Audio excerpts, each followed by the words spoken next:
She ignored her paralyzed millionaire fiancé, but the maid treated him like a king. The man who owned the city became a ghost in his own mansion, and the only one who saw him was the girl with the mop. Welcome to today's journey. Before we reveal the cold-blooded plan the fiancé was making behind closed doors, make sure to like and subscribe to the channel. Let us know in the comments where you are watching from. We love greeting our global audience. Sylvan Van Dalen used to count things. Steps from the garage to his office. 17 seconds it took for his coffee to cool to the perfect temperature. 43. The number of floors in the building that bore his family name. 62. Now he counted different things.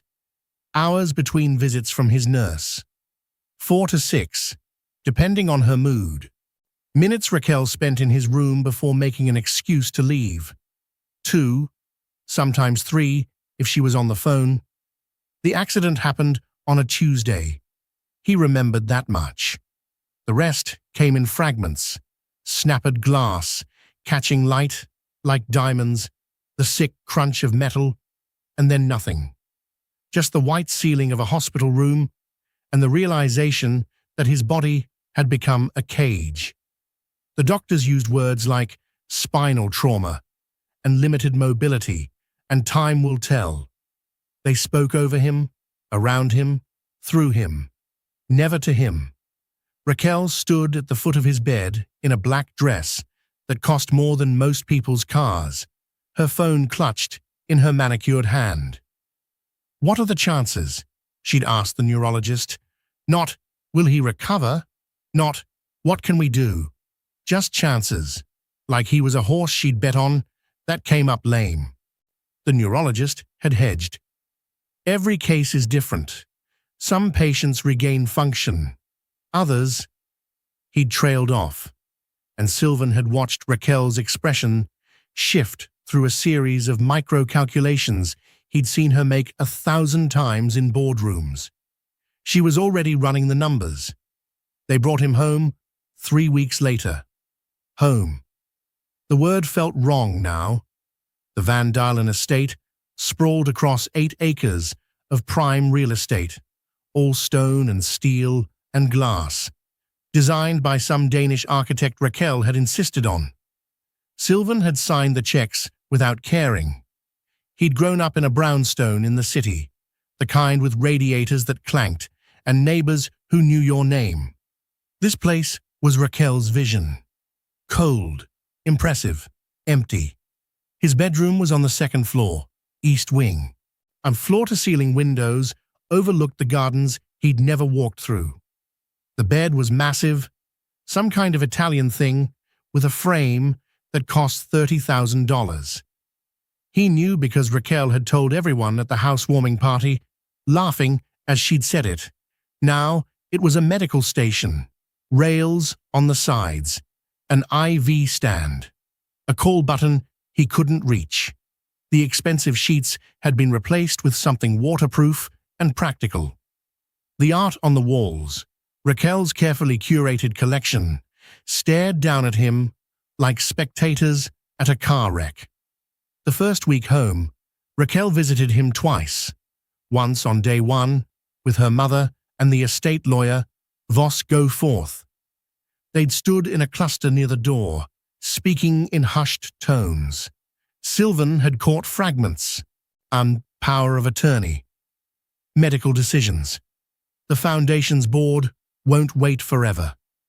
Raquel had approached the bed eventually, perching on the edge like a bird, ready to take flight.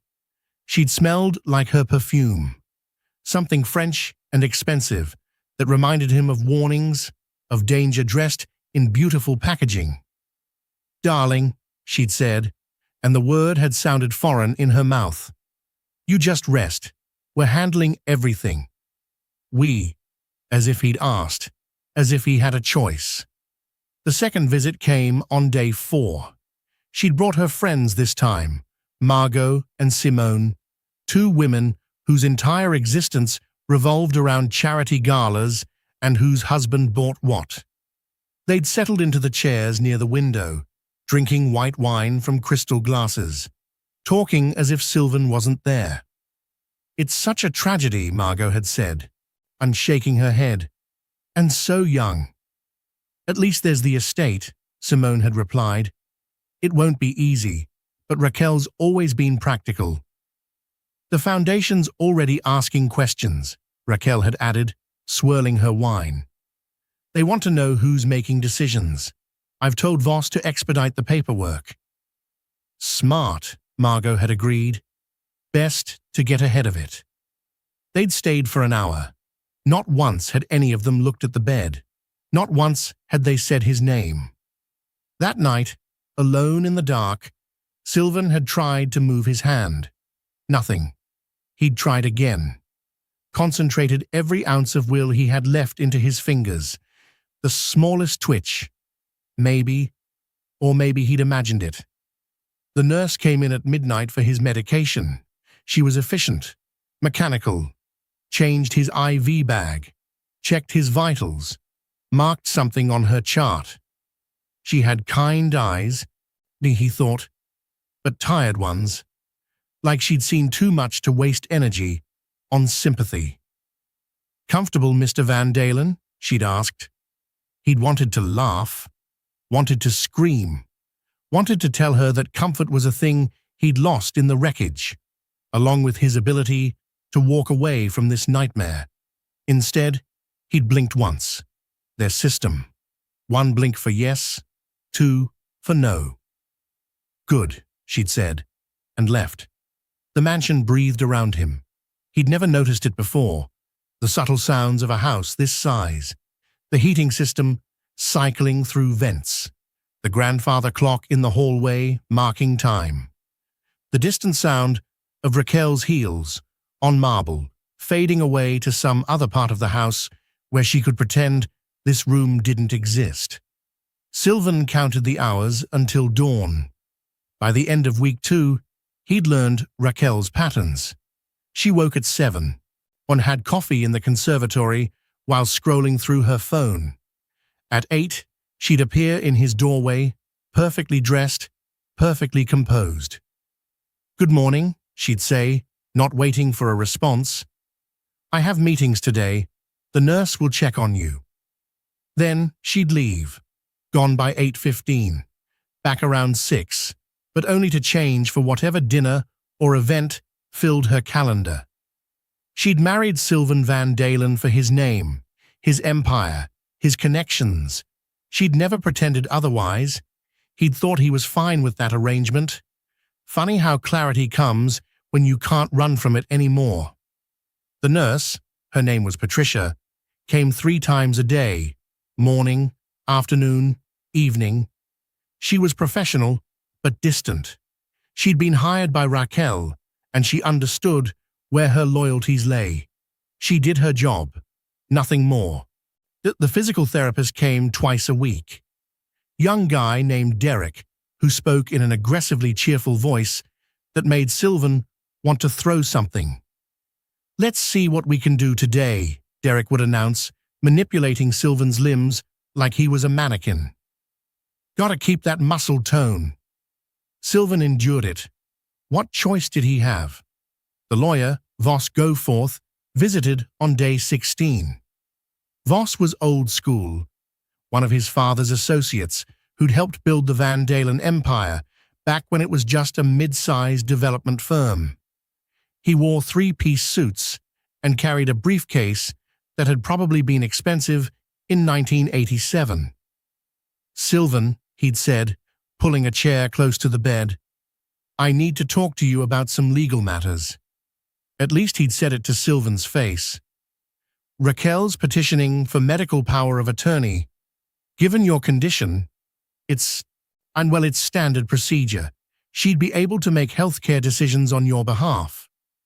2 blinks. "No."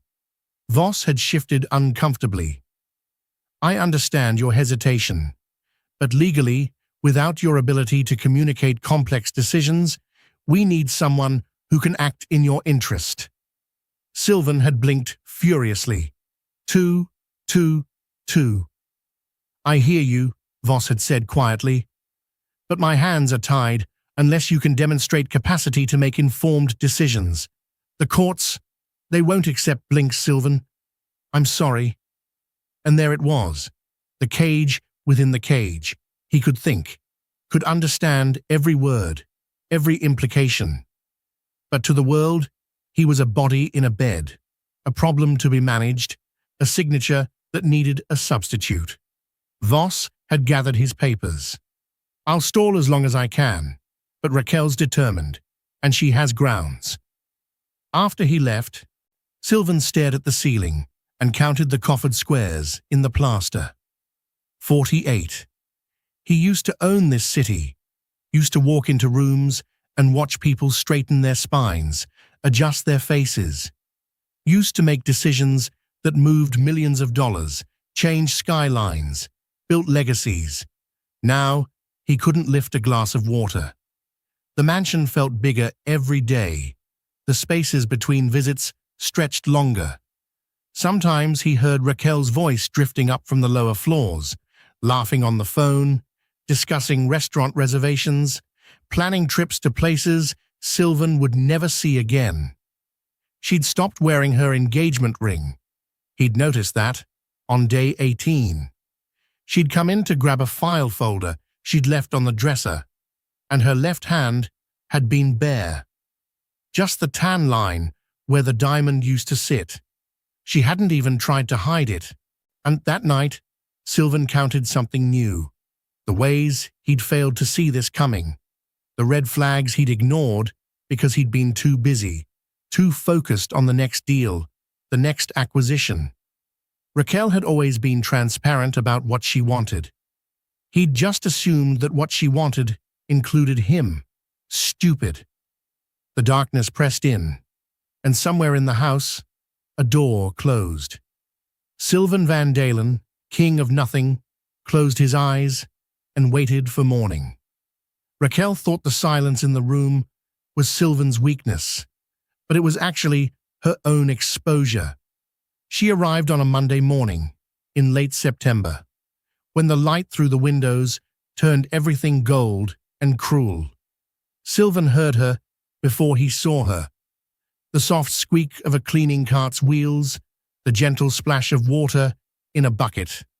The nurse, Patricia, intercepted her in the hallway. "This is Mr. Van Dalen's room," Patricia said, her tone clipped. Well, you'll see. Don't disturb him. Don't try to talk to him. Just clean and move on." "Understood," a quiet voice replied. The cart squeaked closer. Sylvan had learned to track people by sound. Raquel moved fast, her heels clicking like a countdown. Patricia shuffled, efficient but tired. Derek bounded, all that aggressive optimism translating into heavy footsteps. This person moved differently. Light steps, careful. She paused in the doorway. He could feel it, that shift in the air when someone enters a space. "Good morning," she said. Not to the room, not to the walls, to him. Sylvan's eyes tracked toward the voice. She was young, mid-20s maybe, small frame, dark hair pulled back in a practical braid. She wore the standard cleaning service uniform, and gray and nondescript, but something about the way she carried herself suggested she wasn't someone who disappeared into backgrounds easily. Her eyes met his, really met them. Most people looked away. The pity was too much, or the discomfort, or the reminder of their own fragility. They'd glance at him and then focus on their phones, the medical equipment, anywhere else. Not her. "I'm Lumi," she said, rolling her cart into the room. "Lumi Lark. I'll be cleaning this wing on Mondays, Wednesdays, and Fridays. I'll try not to get in your way." She didn't wait for a response she knew he couldn't give. Just started working. But here was the thing that made Sylvan's chest tighten, with something he couldn't quite name. She cleaned around him, not past him. "I'm going to vacuum near the windows now," she'd say. It's going to be loud for a minute." Or, I need to change the water in those flowers. The lilies are starting to smell like a funeral. No offense to whoever sent them." She narrated her movements like he was a person who might have preferences about his environment, like his space still belonged to him. Halfway through, she paused near his bookshelf. "You've got good taste," she said, tilting her head to read the spines. "Hemingway, Faulkner, some Borges. Not a lot of people our age read Borges." Our age, as if they existed in the same world. She pulled out a copy of Ficciones, its cover worn from multiple readings. Sylvan had bought it in college, back when he'd thought he might study literature instead of business. His father had laughed at that idea. "This one's incredible," Lumi said, flipping through the pages. The Garden of Forking Paths. All those infinite possibilities, branching out from every choice." She looked at him then, and something in her expression shifted. "Guess you know something about how fast life can fork off in a new direction." It wasn't pity, it was recognition. She put the book back carefully, exactly where it had been. The cleaning took her 40 minutes.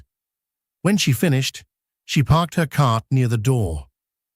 "I'll see you Wednesday, Mr. Van Dalen," she said. She was almost gone when he realized something. She'd left the room cleaner than Patricia ever did, but she'd also left him feeling less alone than he'd felt in weeks. Wednesday came. Lumi arrived at the same time, same quiet efficiency. But this time, after she'd finished dusting, she did something unexpected. She pulled out her phone, scrolled for a moment, and then held it up so he could see the screen.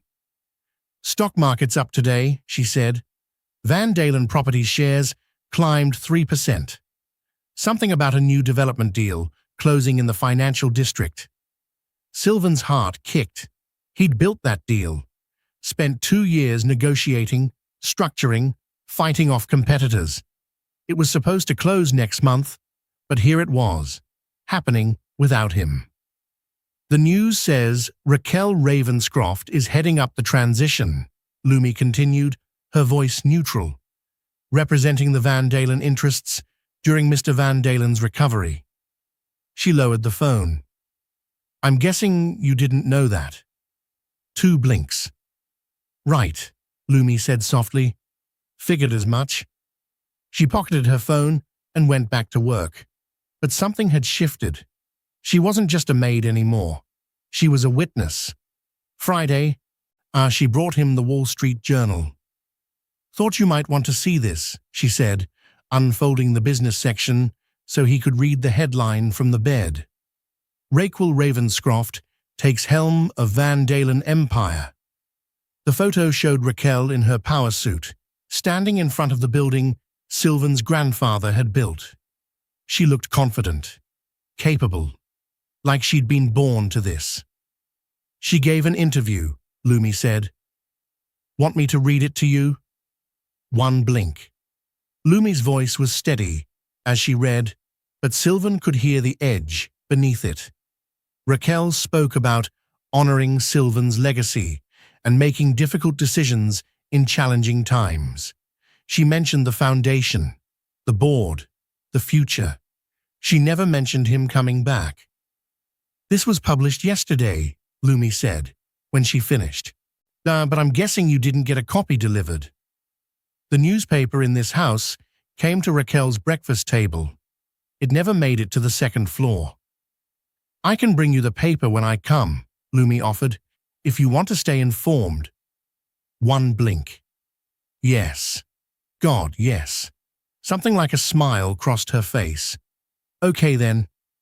She started coming earlier after that. 30 minutes before her shift officially started, she'd slip into his room with coffee for herself and the morning paper for him. She'd arrange it on a stand she'd rigged up. Some kind of contraption with a flexible arm that positioned the pages where he could see them. And she'd read, not just the headlines, full articles, business reports, op-eds. She'd read until Patricia arrived, then she'd pack it all away and become invisible again, just the maid with the cleaning cart. But in those 30 minutes, Sylvan Van Dalen remembered what it felt like to exist in the world beyond his cage. "Markets are jittery today," Lumi said one morning in October, scanning the financial section. "Something about interest rates. Your company's stock dipped 2%. She glanced at him. "That good or bad for what you were building?" He couldn't answer, but she watched his eyes anyway, like she was learning to read him. "Bad," she said after a moment. "Yeah, I thought so. You were leveraged on those development deals, weren't you? Higher rates mean higher costs." How did a maid know that? She must have seen the question in his expression, because she laughed quietly. "I read, Mr. Van Dalen, a lot, and I took some business classes before." She trailed off, something shadowing her face, before life forked off in a different direction. She never elaborated, just went back to reading. But Sylvan found himself watching her more carefully. The way she moved, efficient but not rushed. The way she spoke, educated but not performative. She cleaned rich people's houses for a living, but she didn't carry herself like someone who'd started there. One Wednesday in late October, she arrived with a different kind of tension in her shoulders. "I need to tell you something," she said, closing the door behind her. "And I need you to hear it, even if you can't respond." She pulled a chair next to the bed, sat down, looked him straight in the eye. "Yesterday, I was cleaning the study downstairs. Raquel was on the phone. She didn't know I was there. I was behind the bookshelf doing the baseboards." Lumi's hands twisted together. "She was talking to someone about you, about the power of attorney petition." Sylvan's pulse hammered. "She said the hearing's scheduled for next month. She said her lawyer told her it's basically guaranteed. And then she said..." Lumi's voice dropped. "She said once she has control, things can be managed more efficiently." The words hung in the air like poison.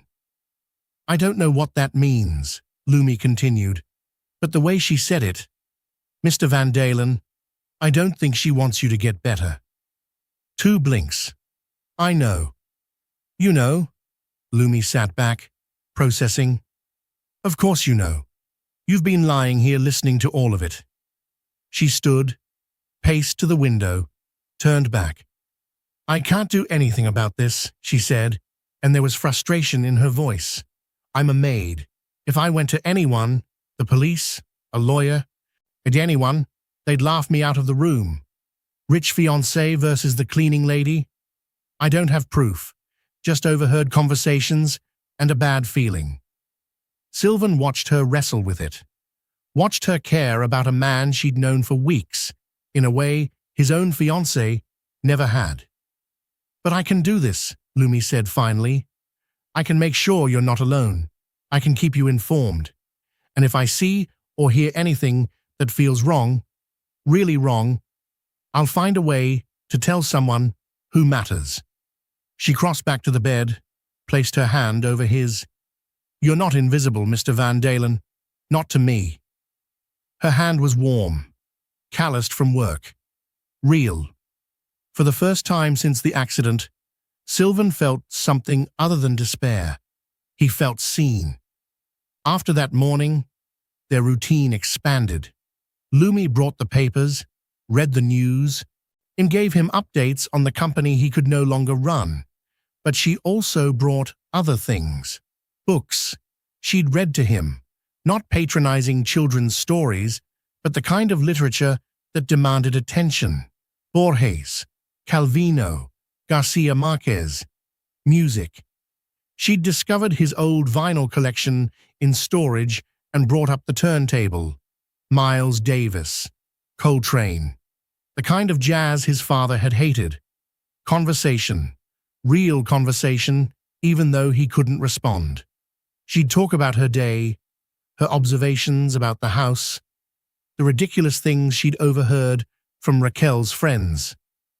"Margot asked me today if I knew how to make a proper cappuccino," Lumi said one morning, rolling her eyes. "I told her I wasn't the kitchen staff. She looked at me like I'd spoken Klingon. I don't think she knows there are different types of staff." She made him laugh. Not literally, he couldn't, but inside, where it counted. November came, and with it, colder winds that rattled the mansion's windows. Patricia noticed the changes in the room. The bookstand, the vinyl player, the way things were arranged more personally. She mentioned it to Lumi one day when Sylvan was pretending to sleep. "You're not supposed to touch the patient's belongings," Patricia said, her voice tight. "I haven't touched anything he didn't already own," Lumi replied calmly. "I'm just making the environment less sterile. Studies show that personalized spaces aid recovery." "He's not recovering." "Says who?" The silence that followed felt sharp. "Miss Ravenscroft wouldn't approve," Patricia said finally. "Ms. Ravenscroft doesn't come in here enough to notice." Patricia left without another word, but Sylvan knew. The clock was ticking. The Raquel would hear about this eventually, and when she did, Lumi would be gone. He had to warn her somehow. That night, when Lumi came for her evening cleaning, she'd started coming twice a day now, morning and evening, on her own time. Sylvan tried something he'd been practicing in the dark. He focused every ounce of energy on his right hand, the one Lumi had held, focused on the fingers. Move. Nothing. Move. A twitch. Barely perceptible, but there. Lumi was at the bookshelf, returning a volume of poetry. Sylvan concentrated, sweat breaking out on his forehead. Move. His index finger shifted. Just a fraction, but enough. Lumi turned, saw it, froze. "Did you just—" One blink. She crossed the room in 3 steps, grabbed his hand. "Do it again." He tried, failed, tried again. There, another small movement. Lumi's eyes went wide. "Oh my God. You're not completely paralyzed. You're recovering." One blink. "Does anyone know? Patricia? The doctors?" 2 blinks. "Why not? This is good news. This means—" She stopped, understanding dawning. "You don't trust them. You don't trust anyone." 1 blink. Lumi sank into the chair, still holding his hand. Okay, we need to be smart about this. If Raquel finds out you're improving, she might, I don't know, speed up whatever she's planning." She looked at him, and in her eyes, Sylvan saw the same thing he felt. Fear, yes, but also something else. Determination. "We keep this quiet," Lumi said. "We work on it together. Every night, after everyone's asleep, I'll come back and we'll practice. Small movements, build up strength, and in the meantime, I'll watch Raquel. I'll listen. I'll find out exactly what she's planning." She squeezed his hand. "You're not alone in this anymore, Sylvan." She'd stopped calling him Mr. Van Dalen 3 weeks ago. He'd stopped thinking of her as the maid around the same time. "I need to go before Patricia makes her rounds," Lumi said, standing, "but I'll be back at midnight. Think you can stay awake?" 1 blink. She smiled. Genuine, warm. The kind of smile that reminded him what hope felt like. "Then we start tonight." After she left, Sylvan stared at his hand, the traitorous broken thing that had kept him trapped for months. It had moved. Just a twitch. Just a beginning. But for the first time since the accident, Sylvan Van Dalen felt like something other than a victim. He felt like a man preparing for war. Lumi wasn't just cleaning the floors, but she was rebuilding a man the world had forgotten. Midnight came slowly. Sylvan watched the digital clock on the nightstand tick through the hours. Patricia had made her final rounds at 11, adjusting his IV, checking his vitals with her usual mechanical efficiency. She dimmed the lights and left without a word. The mansion settled into its nighttime rhythms. The heating system hummed. Somewhere distant, a pipe creaked. Raquel's footsteps had faded hours ago. She had a bedroom in the West Wing now, far from the medical equipment and the smell of antiseptic that had taken over what used to be their shared space. At 11:58, Sylvan heard the soft click of his door opening. Lumi slipped inside like a shadow, dressed in dark clothes instead of her uniform. She'd pulled her hair down. It fell past her shoulders, making her look younger, and softer than she did during the day. "You're awake," she whispered, crossing to the bed. "Good." She pulled a chair close, sat down, took his hand in both of hers. "Okay, here's what we're going to do. I'm going to guide your hand through different movements. Don't force it, just think about the motion. Visualize it. Your brain needs to remember how to send the signals." She positioned his arm carefully, supporting it. "Let's start with fingers. Try to curl them toward your palm. Slow. No rush." Sylvan focused. The effort felt enormous, like trying to move a mountain with your mind. For long seconds, nothing happened. Then his pinky twitched. "There!" Lumi's voice was barely contained excitement. "I saw that. Again." They worked for an hour. Small movements. Tiny victories. By the time Lumi had to leave, Sylvan could curl 3 fingers halfway and rotate his wrist a few degrees. "This is incredible," Lumi said, her eyes bright. "At this rate, in a few weeks, you might be able to grip something. Maybe even write." "Right." The word hung between them, like a promise. "I have to go," she said reluctantly. "But same time, tomorrow night?" One blink. She squeezed his shoulder, the left one, where he could feel her touch, and disappeared back into the dark. The next day, Raquel visited his room for the first time in 2 weeks. She swept in at 10 a.m., dressed for business in a black suit that probably cost $5,000. Her hair was pulled back severely, and she carried her tablet like a weapon. "Sylvan," she said, not quite looking at him. "I need to discuss some matters regarding the estate." She pulled up a chair, but didn't sit, and just paced near the window, scrolling through her tablet. "The power of attorney hearing is scheduled for December 15th. Voss has tried to delay it, but the court sees no reason to wait. You're clearly unable to make complex legal decisions." She glanced at him then, her expression unreadable. "I want you to know I'm doing this for your own good. Someone needs to protect your interests." 2 blinks. Furious. Rapid. She didn't notice or didn't care. "The foundation board is getting restless. They need leadership. The development projects need oversight. I've been managing things, but there are decisions that require legal authority I don't currently have." She stopped pacing, finally looked at him directly.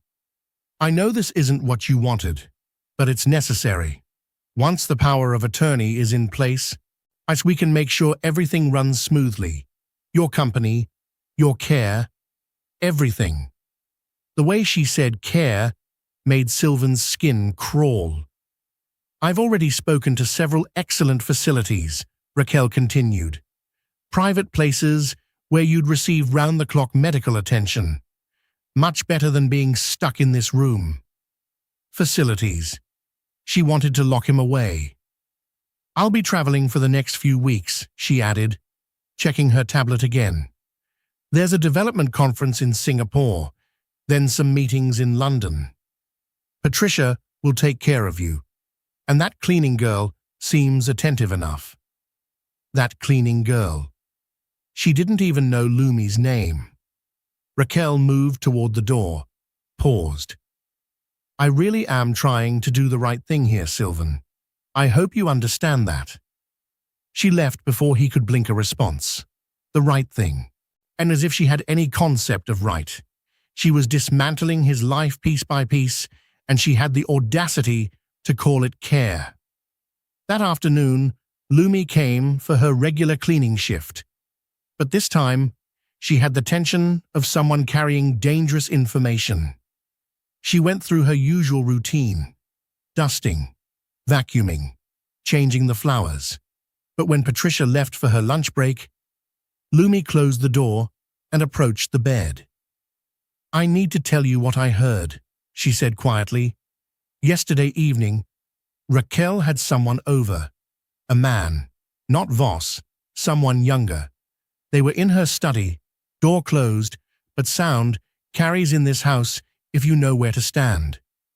She pulled out her phone, showed him a photo she'd taken through a crack in the door.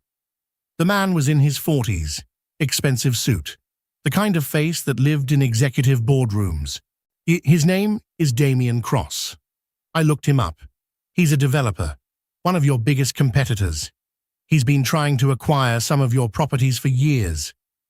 Sylvan's blood went cold. They were celebrating something, Lumi continued. Champagne, laughter. I couldn't hear everything, but I caught pieces. Raquel said something like, "Once I have the authority, we can move forward with the consolidation." And Damian said, "You're sure you can deliver?" Consolidation. That was the word companies used when they meant takeover. "There's more," Lumi said, and her voice dropped even lower. I heard Damian say, "And you're certain he won't be a problem long term?" Raquel laughed. She said, "Sylvan's condition is deteriorating. The doctors expect complications." Sylvan's heart hammered against his ribs. "But here's the thing," Lumi said, her eyes fierce. "You're not deteriorating. Patricia's reports show you're stable. So either Raquel's lying to Damian, or she's planning to make sure I deteriorate." "I think she's working with someone," Lumi whispered. "Someone who has access to your medical care. Someone who could make your complications look natural." Patricia, the nurse who worked for Raquel, the nurse who controlled his medication, his IV, his vitals, the nurse who could do whatever she wanted while he lay helpless. "I don't have proof," Lumi said, frustration bleeding into her voice. "I'm going to start watching more carefully, checking his medication when I can, but I'm not a nurse. I don't know what I'm looking for." She looked at him, and Sylvan saw the same helplessness he felt. "We need to speed up your recovery," she said. "If you can communicate, really communicate, we can go to Voss. We can stop this." One blink. But even as he did it, Sylvan knew the truth. They were running out of time. That night's practice session was intense. Lumi pushed him harder, and Sylvan pushed himself harder. The pain was enormous. Muscles that hadn't worked in months, screaming in protest. Nerves firing in stuttering, incomplete patterns. "Come on," Lumi urged, supporting his arm as he tried to lift it. "Just a few more inches. You can do this." Sweat soaked his hospital gown. His entire body trembled with effort. His hand rose, slowly, shaking, but it rose. "Yes," Lumi's whisper was triumphant. "That's it. Again." They worked until 3 a.m. By the time Lumi had to leave, Sylvan could lift his right arm 6 inches off the bed and hold it there for 5 seconds. His fingers could curl into a weak fist. "You're amazing," Lumi said, wiping his forehead with a cool cloth. "At this rate, you'll be able to write in a week, maybe 2. Write, communicate, expose everything." "I'll keep digging," she promised. "I'll find proof of what they're planning." She left, and Sylvan lay in the dark, his muscles burning, his mind racing. The next 3 days were a study in paranoia. Sylvan watched everything. Every time Patricia changed his IV bag, he tried to see the label, the dosage.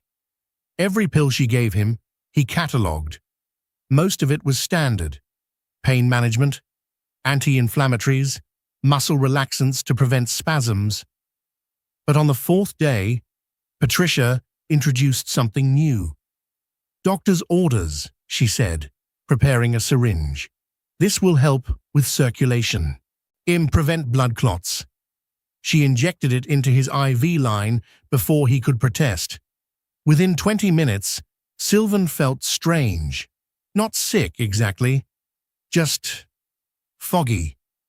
The clarity he'd been building, the focus he needed for his nighttime sessions with Lumi, it all seemed to blur at the edges. He tried to move his hand. The response was sluggish, delayed. No. He tried again, focusing harder. The movement was there, but weaker, like someone had turned down the volume on the signals between his brain and his body. When Lumi came that night, she noticed immediately. "What's wrong?" she asked, taking his hand. "You're not moving as well as yesterday." If he could have spoken, he would have told her, would have warned her about the new medication, the fog, the way his recovery seemed to be reversing. "Was there anything different today?" Lumi pressed. New medication? Different routine?" One blink. "Medication?" One blink. Lumi's expression hardened. "Patricia gave you something new." One blink. "Show me." She helped him point, a painful, slow process, toward the IV stand. She examined the bags, the labels, took photos of everything. "I'll research these tonight," she said. "Figure out what you're actually supposed to be taking versus what you're getting." She spent the next hour trying to work with him, but the fog was too thick. His muscles wouldn't respond the way they had before. By the time she left, they'd made no progress. Sylvan lay awake until dawn, terrified. What if the medication was permanent? What if Raquel and Patricia had found a way to keep him trapped without killing him outright? The next morning, Lumi arrived early, before her shift. Her face was pale, her eyes shadowed by lack of sleep. "I found something," she said, closing the door. "That new medication Patricia's giving you?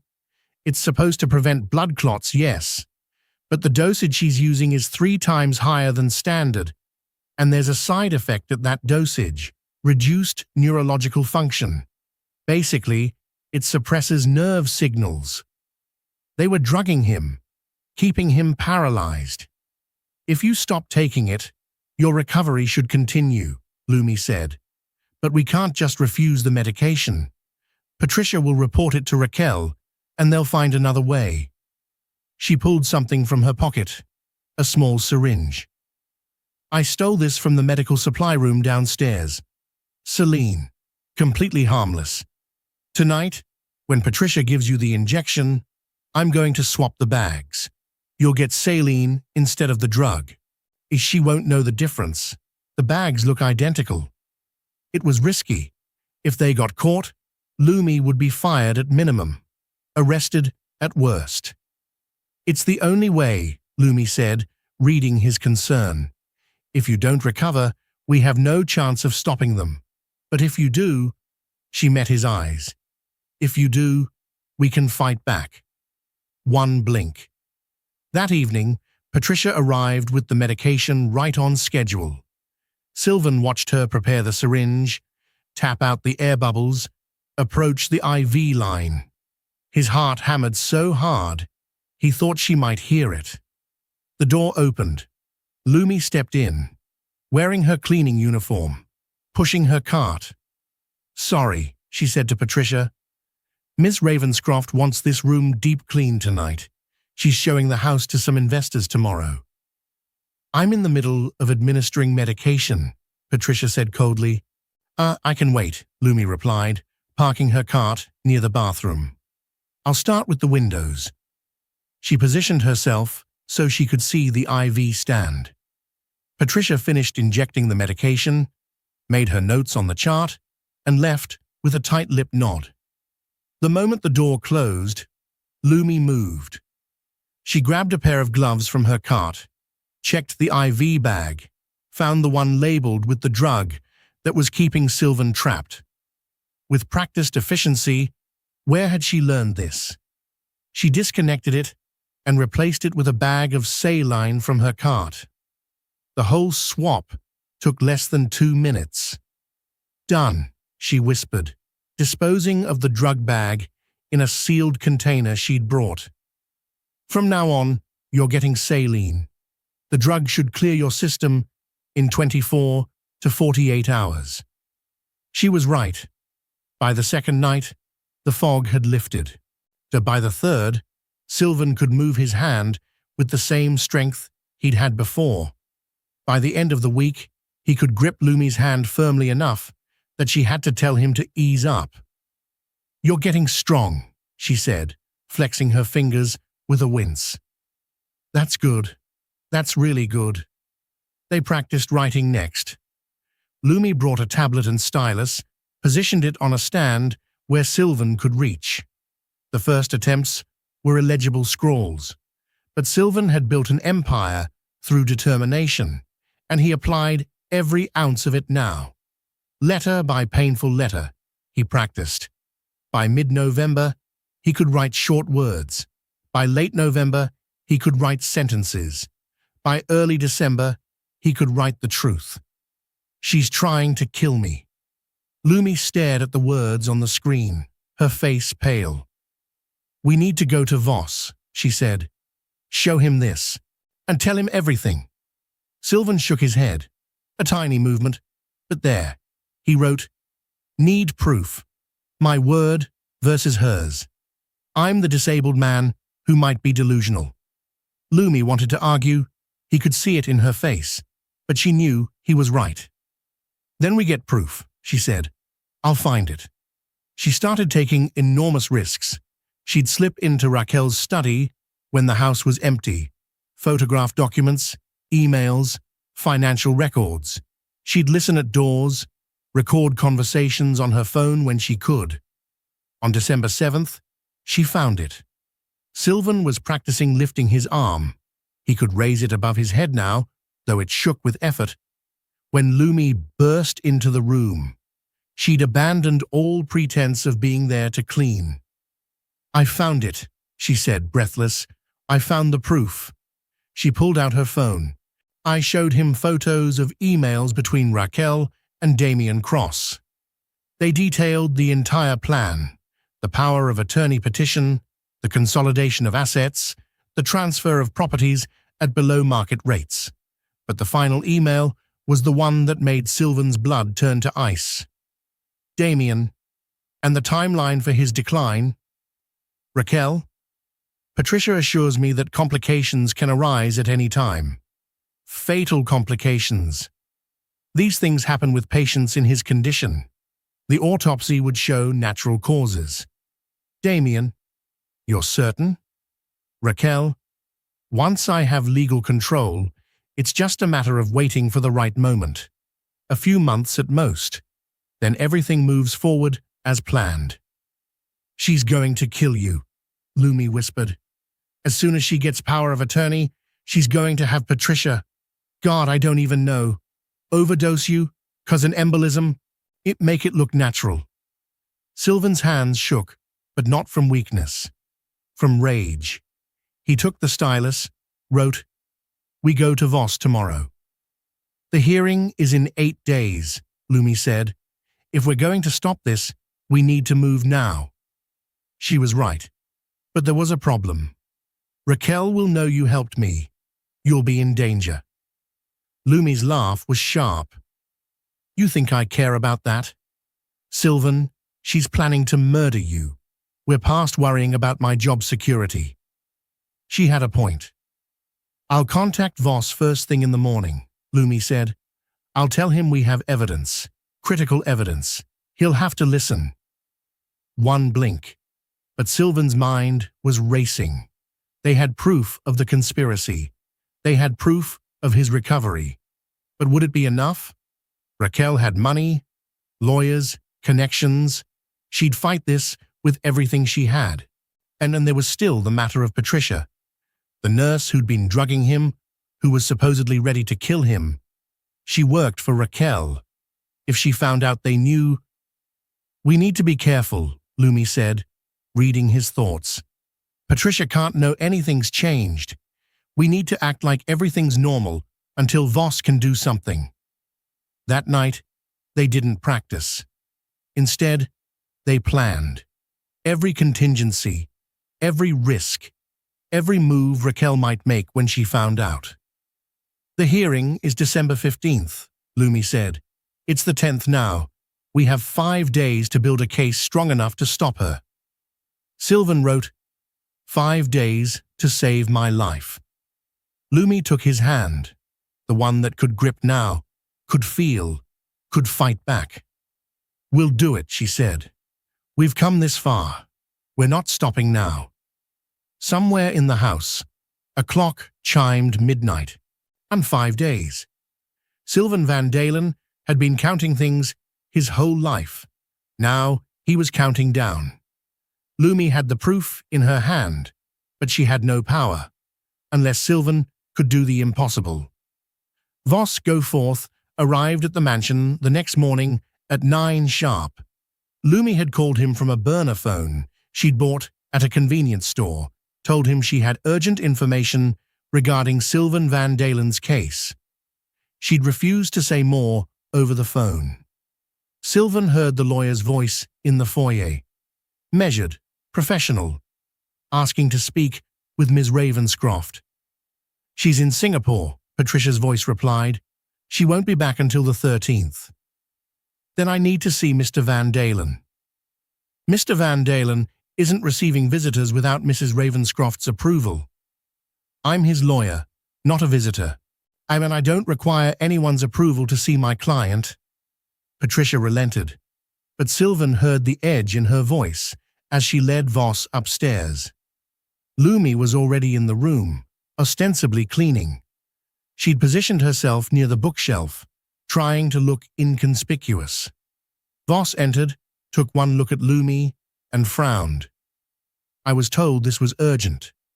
"It is," Lumi said, "and it involves Mr. Van Dalen's ability to make his own legal decisions." Patricia hovered in the doorway. "I should be present for this." "Actually," Voss said, his lawyer instincts kicking in, "patient attorney privilege applies. If you'd give us privacy, please." Patricia's jaw tightened, but she couldn't argue with the law. She left, closing the door with more force than necessary. The moment she was gone, Lumi locked the door. "What's going on?" Voss demanded. Who are you?" "My name is Lumi Lark. I'm the cleaning girl," Voss said, recognition dawning. "Patricia mentioned you'd been attentive." "I've been helping Mr. Van Dalen," Lumi corrected, "and he has something to show you."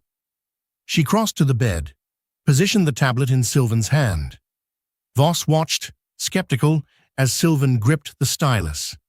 The lawyer's skepticism turned to shock as Sylvan began to write. "I can communicate. I've been recovering. Raquel doesn't know." The stylus shook. Sylvan's control wasn't perfect yet, but the words were clear. "My God," Voss breathed. "How long has this been happening?" 6 weeks. Lumi helped me. They were drugging me to prevent recovery." "Who? Who was drugging you?" "Patricia. On Raquel's orders." "There's more." Lumi handed Voss her phone. "These are emails between Raquel and a developer named Damien Cross. They're planning to consolidate Mr. Van Dalen's assets once she gets power of attorney, and they're planning to make sure he doesn't survive long enough to stop them." Voss scrolled through the photos, his face growing more grim with each screen. These are allegations of conspiracy to commit fraud and," he paused, "and possibly murder. It's not allegations, it's evidence." "Evidence we'll need to verify," Voss said, but his mind was clearly racing.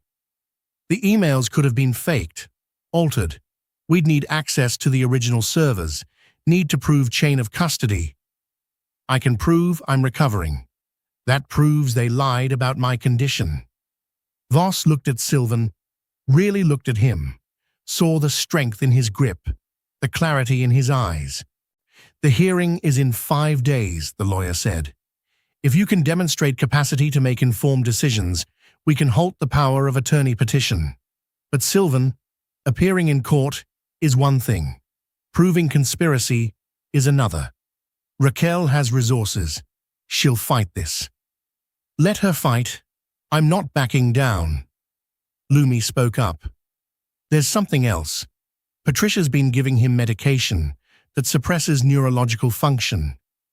I swapped it out for saline. But if Raquel finds out he's recovering before the hearing, she might accelerate her plans. Accelerate. Voss's face paled. You think she'd try to harm him before the hearing? I think she's capable of anything, Lumi said flatly. Voss ran a hand over his face, the weight of the situation settling on him. All right, here's what we do. Sylvan, and you need to continue acting incapacitated when anyone but Lumi and I are present. We can't give Raquel any warning. I'll start building a case, quietly. I'll verify those emails, gather evidence of the medication tampering. What about the hearing? We go forward with it. But instead of Raquel getting power of attorney, you demonstrate your capacity to the court. You speak for yourself. Voss paused. Can you speak? Have you tried? Sylvan hadn't. The thought terrified him more than writing did. Words required breath control, vocal cord coordination, muscles he hadn't used in 8 months. Try now, Lumi urged gently. We're alone. It's safe. Sylvan took a breath, deeper than the shallow ones he'd been taking. Felt his lungs expand, focused on his throat, his tongue, his lips. The sound came out as a croak, barely human, but it was a sound. Again, Voss encouraged. You can do this, Lumi finished, her eyes bright. Over the next hour, they practiced.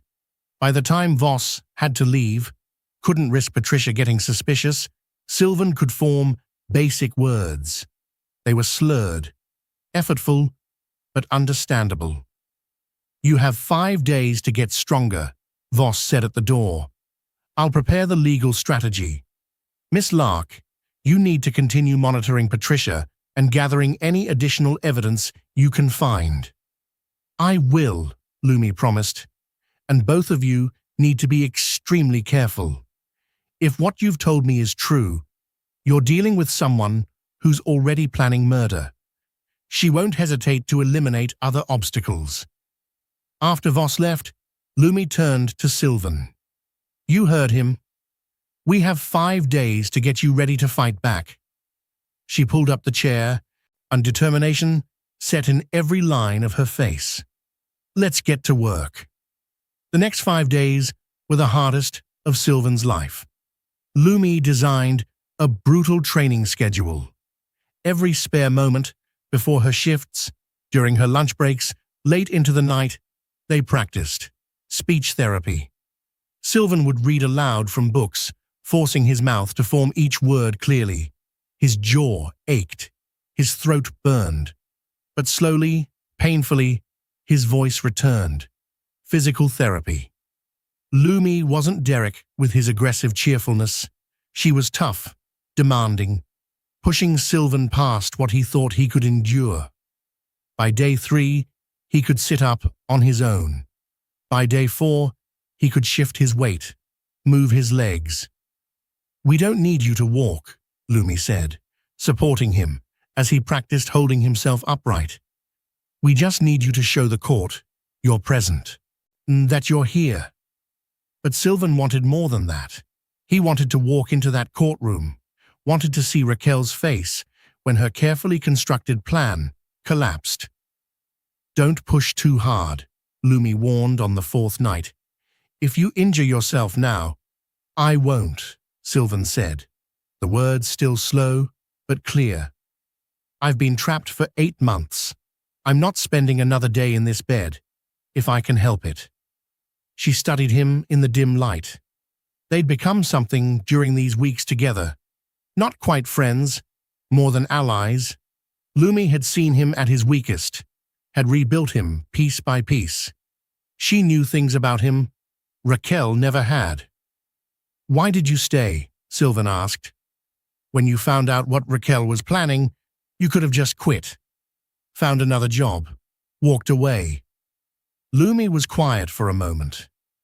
When I was 19, I was in a car accident. Not as bad as yours, but bad enough. I was in the hospital for weeks, and I remember what it felt like when people looked through me instead of at me, like I'd stopped being human because my body was broken. She met his eyes. You never looked through me, she said. From that first day, when I walked in here, you saw me. Not the uniform, not the job, me. So when I realized what she was doing to you, Lumi's hands clenched. I couldn't walk away. Not from someone who treated me like I was real. Sylvan reached out, took her hand. His grip was strong now. Thank you, he said simply.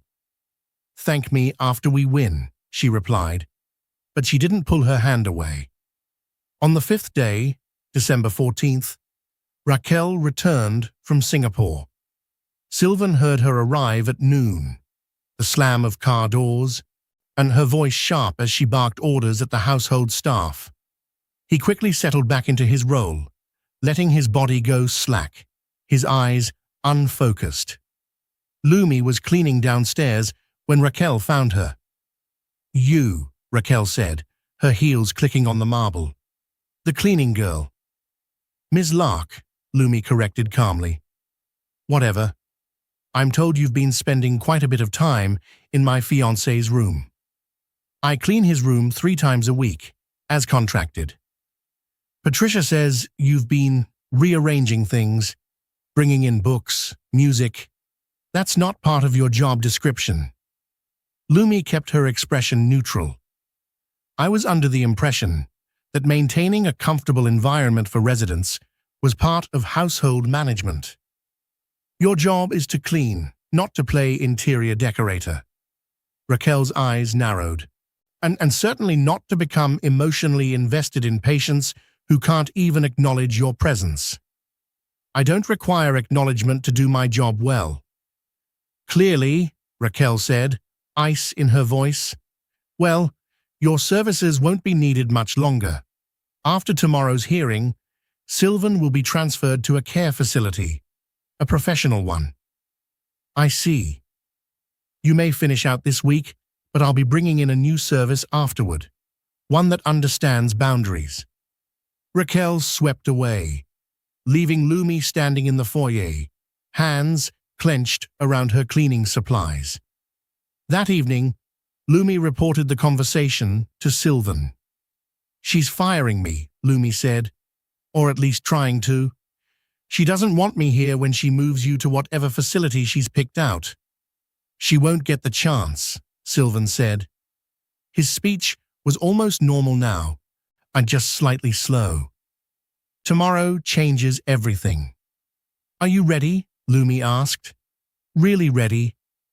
Sylvan thought about it, about the months in this bed, about Raquel's betrayal, about the empire his family had built being stolen out from under him, about Lumi, who'd risked everything to give him a fighting chance.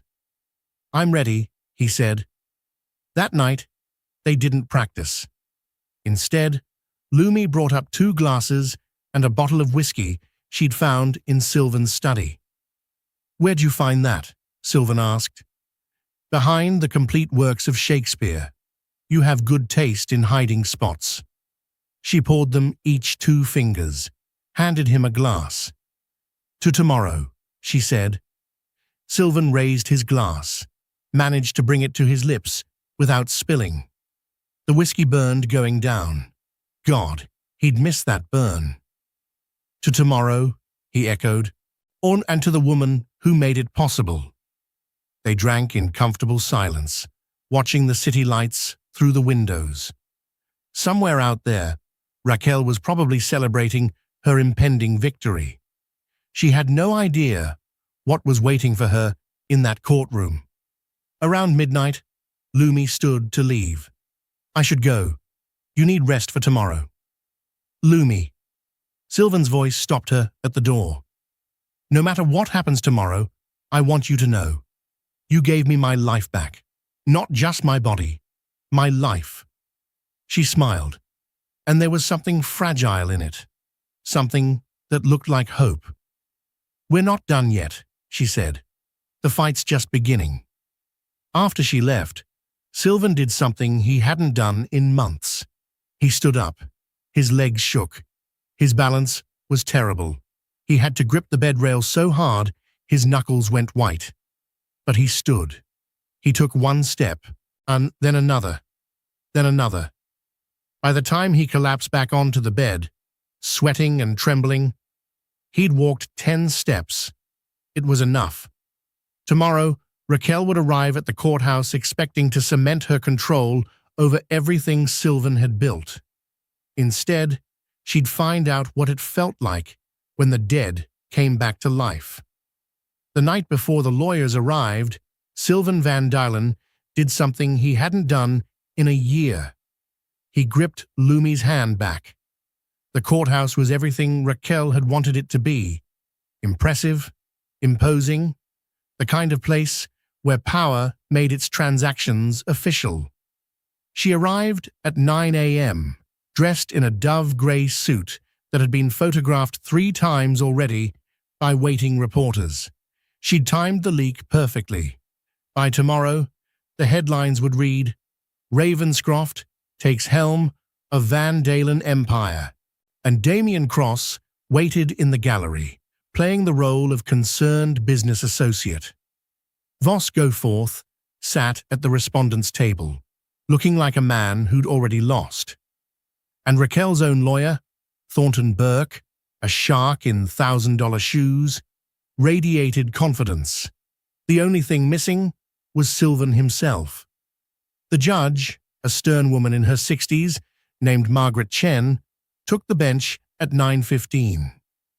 "We're here for a petition for medical power of attorney," Judge Chen said, scanning the documents. "The petitioner is Raquel Ravenscroft, fiancé of the respondent, Sylvan Van Dylen. Mr. Burke, you may proceed." Thornton Burke stood, all calculated charm. "Your Honor, this is a straightforward matter.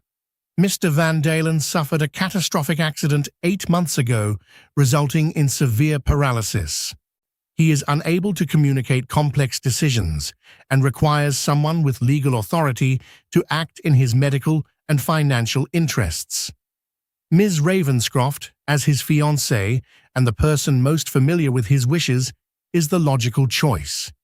He presented medical reports, testimony from doctors, documentation of Sylvan's condition. Judge Chen listened, made notes, then turned to Voss. "Mr. Goforth, I understand you've been Mr. Van Dylen's attorney for many years. Do you have objections to this petition?" Voss stood slowly. "I do, Your Honor. Significant objections." Raquel's smile didn't waver, but something flickered in her eyes. "The medical reports Mr. Burke has presented are outdated," Voss continued. "Mr. Van Dylen's condition has improved substantially. In fact, he's capable of speaking for himself." "That's absurd," Thornton interjected. "You know, the most recent evaluation was 3 weeks ago. Mr. Van Dylen showed no signs of cognitive improvement." "Because he was being medicated to prevent improvement," Voss said calmly. "Medicated by a nurse in Miss Ravenscroft's employ, at dosages far exceeding medical necessity." The courtroom stirred. Raquel's expression froze. "That's a serious accusation," Judge Chen said. "Do you have evidence?" "I do. But more importantly, I have something better. I have Mr. Van Dylen himself. Voss nodded to the bailiff, who opened the rear door of the courtroom. Sylvan Van Dalen entered in a wheelchair, not on his own power, not yet, but upright, alert, his eyes burning with purpose. Lumi pushed the chair, her face carefully blank. Raquel stood without meaning to. The color drained from her face. "That's impossible," she breathed. Sylvan looked at her directly for the first time in months, saw the shock, the fear, the rapid calculations happening behind her eyes. "Hello, Raquel," he said, his voice clear in the silent courtroom. Judge Chen leaned forward. "Mr. Van Dalen, you're able to speak?" "Yes, Your Honor." Sylvan's words were measured but strong. "I'm able to speak, to write, to make decisions. I've been able to for several weeks." "Then why," Judge Chen asked, "were we not informed of this improvement?" "Because I didn't trust the people who were supposed to be caring for me." Sylvan's gaze never left Raquel. "Because I discovered they were actively working to prevent my recovery."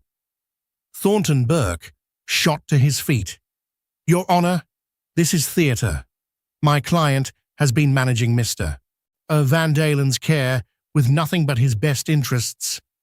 "Your client," Voss interrupted, "has been planning to murder him." The courtroom exploded. Judge Chen's gavel cracked like thunder. "Order.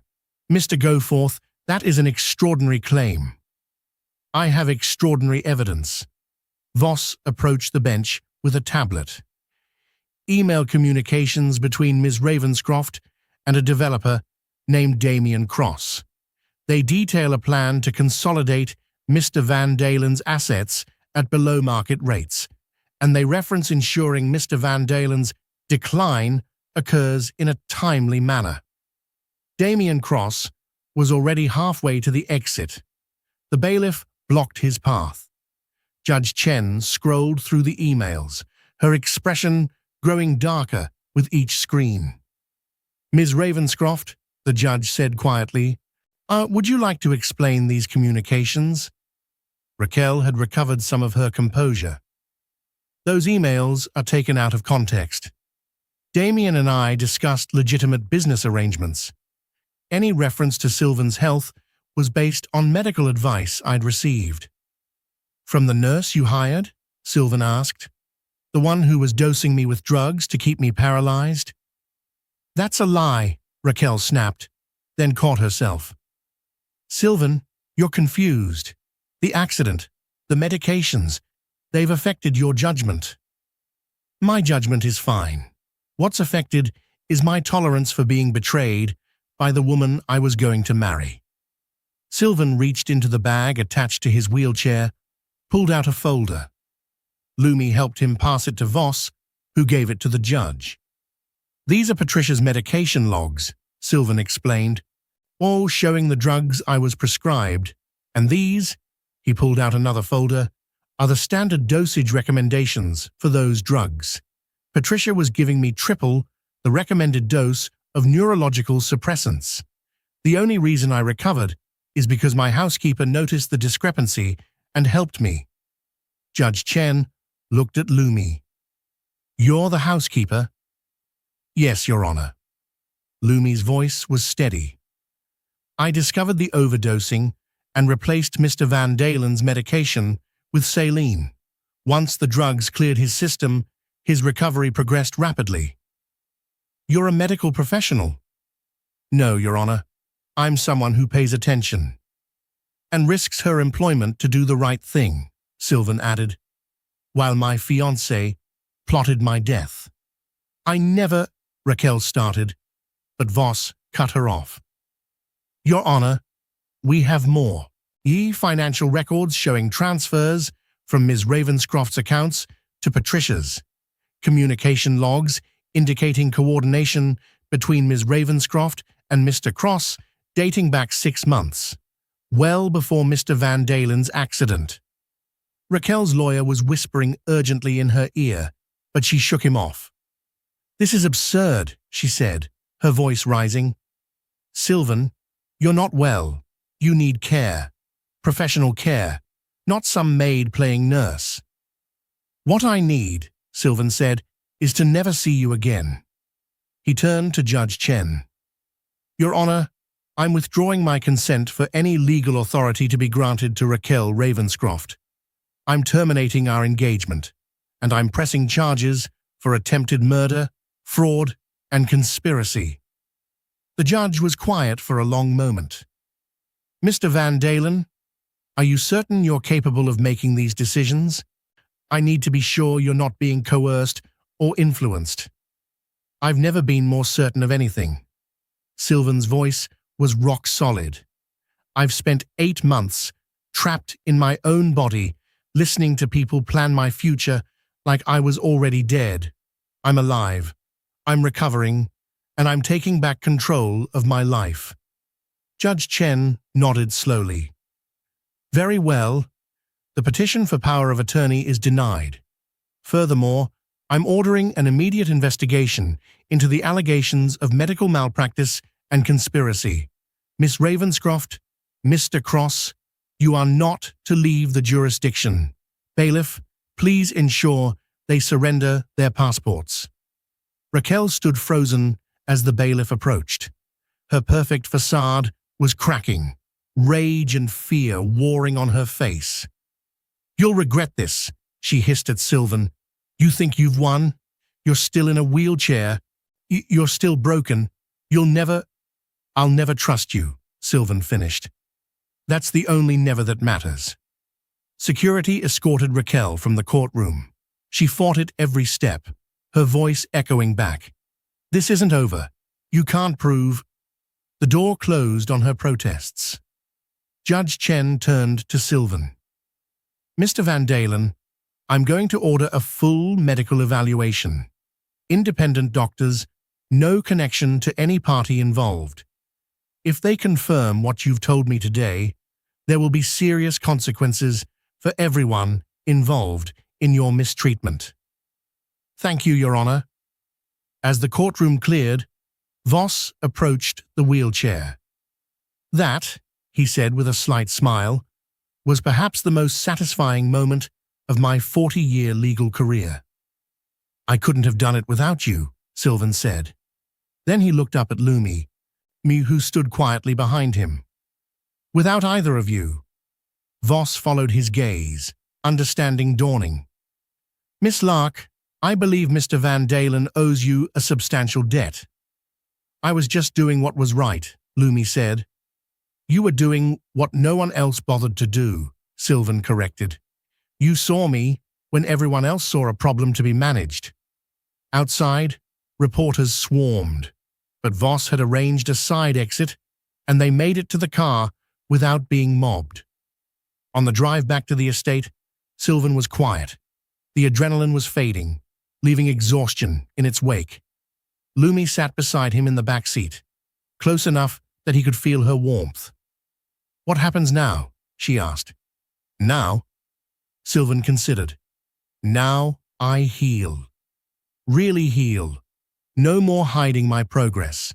No more pretending to be helpless. And the company? I'll take back control. Gradually, and Voss can handle the transition. But I'm not rushing it. I've learned something these past months. What's that?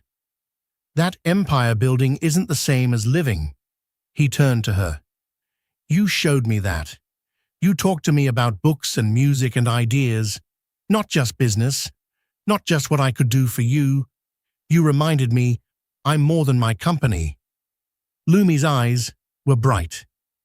You would have remembered eventually. Maybe, but maybe not in time. They arrived at the mansion as the sun was setting. Sylvan looked up at the building, all that stone and steel and glass that Raquel had insisted on. I'm selling this place, he said. What? Lumi's surprise was genuine. I hate this house. I always have. It was Raquel's vision, not mine. I want something smaller. Something that feels like a home. And your staff? I'm keeping the ones who were loyal, and I'm promoting one of them. He met her eyes. Lumi Lark, how would you feel about not being a housekeeper anymore? She raised an eyebrow. What did you have in mind? I need someone I trust to help run my foundation. Someone who sees problems other people miss. Someone who fights for what's right, even when it costs them. I don't have a business degree. You have something better, integrity, and you're smart as hell. The rest, we can teach. Lumi was quiet, processing. That's a big change from mopping floors, she finally said.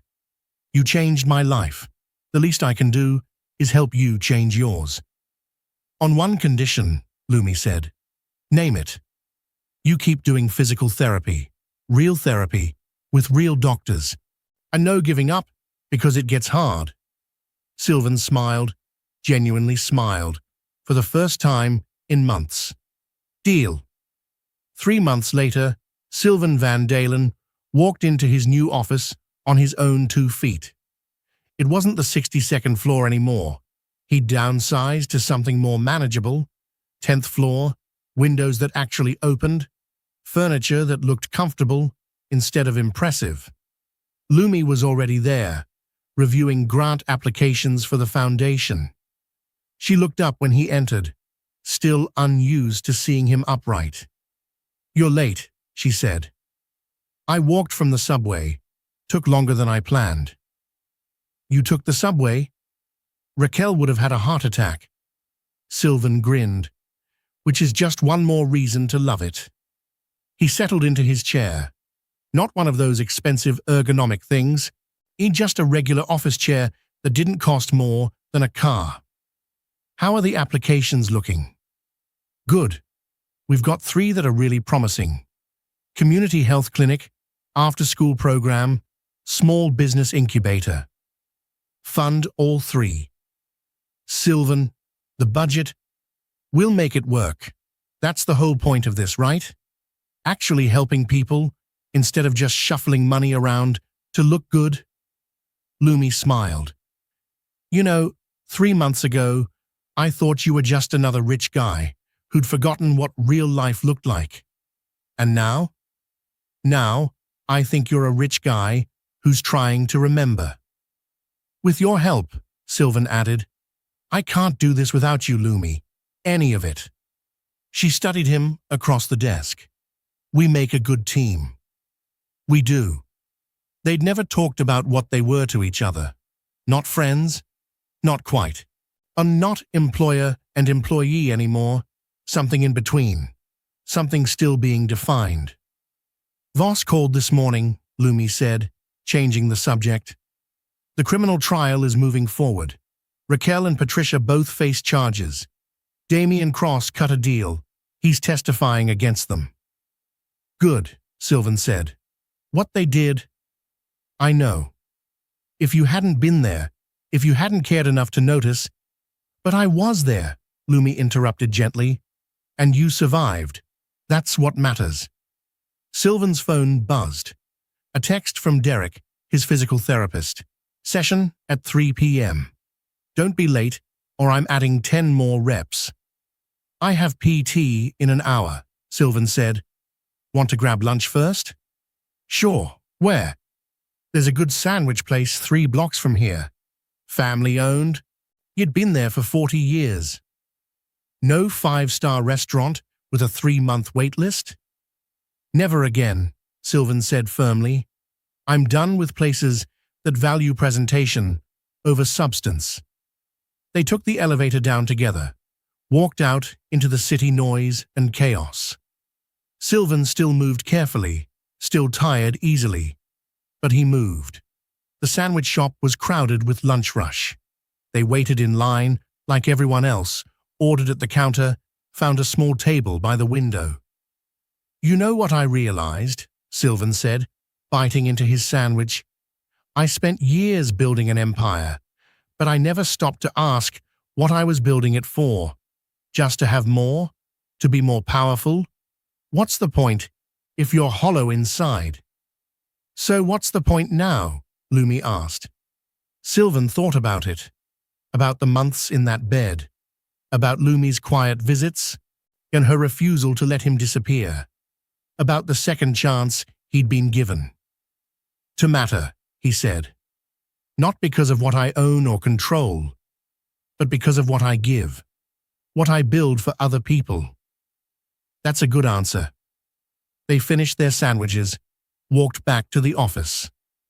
On the street corner, a woman was struggling with a stroller and bags of groceries. Lumi helped without being asked, holding the door while the woman maneuvered through. Sylvan watched her, this woman who'd saved his life without expecting anything in return. Lumi, he said, as they continued walking. Thank you. I don't think I've said that enough. Thank you for seeing me, for not giving up on me. She stopped, turned to face him on the crowded sidewalk.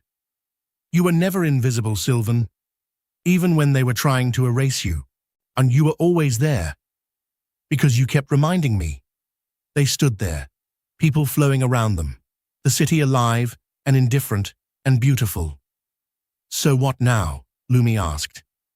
You've reclaimed your company, rebuilt your life. What's next? Sylvan smiled. We keep going. One day at a time. One choice at a time. The garden of forking paths, remember? Every moment, infinite possibilities. Which path are we taking?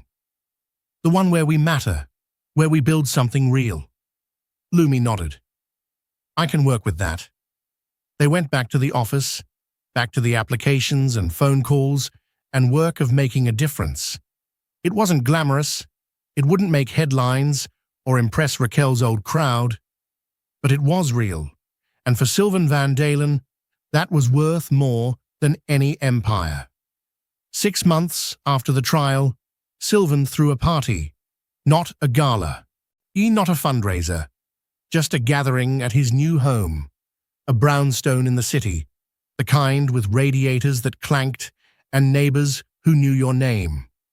Voss was there, looking relaxed in a cardigan instead of his usual 3-piece suit. Derek came with his partner, still aggressively cheerful, but now genuinely Sylvan's friend. A few people from the foundation, some business associates who'd stuck by him through everything, and Lumi, of course. She stood on the back porch, looking at the small garden Sylvan was trying to cultivate. He joined her, 2 glasses of wine in hand. Nice party, she said, accepting a glass. It's weird not hiring caterers. I made the hors d'oeuvres myself. How'd that go? The cheese plate is mostly Trader Joe's, but I made the bruschetta from scratch. Lumi laughed. Progress. They were quiet for a moment. I'm watching the city lights. I've been thinking, Sylvan said, about what you said that night, about the car accident when you were 19. What about it? You never finished the story. You said life forked off in a different direction. What direction was that? Lumi was quiet for so long, Sylvan thought she wouldn't answer. I was pre-med, she finally said. Johns Hopkins, full scholarship. I was going to be a doctor, but the accident, it wiped out my savings, my scholarship, everything. I had to drop out to work. And by the time I'd saved enough to go back, too much time had passed. I'd missed too much. I'm sorry, Sylvan said. Don't be. That fork led me here. To you. To this. She gestured at the brownstone, the party, the life they'd built. Maybe I was never supposed to be a doctor, and maybe I was supposed to be exactly where I am. Running a foundation. Mattering, Lumi corrected, in ways I never imagined. Sylvan set down his wine glass, turned to face her fully. Lumi Lark, you saved my life, not just physically. You reminded me what it means to be human, to be seen, to matter. We saved each other, she said softly. And maybe that was the truth of it. 2 people on different paths that had forked and intersected at exactly the right moment. 2 people who'd chosen to see each other when the world made it easy to look away. To infinite possibilities, Sylvan said. raising his glass. To the paths we choose, Lumi replied. They drank, and somewhere in the brownstone, someone put on music. Jazz. The kind that reminded you life was complicated and beautiful and worth fighting for. Anne Sylvan Van Dalen had owned the city once, had built an empire, had lost everything and clawed his way back. But standing on that porch, with Lumi beside him and real friends inside and a future that was uncertain but his own, this was the first time he felt like he'd won. Not because he had the most or controlled the most, but because he'd chosen what mattered, and he'd chosen right. What was the most intense part of the story for you? Was it Lumi's discovery of the vial, or Sylvan's final confrontation? Let us know in the comments. If you believe in true loyalty, hit that like button and subscribe for more daily stories.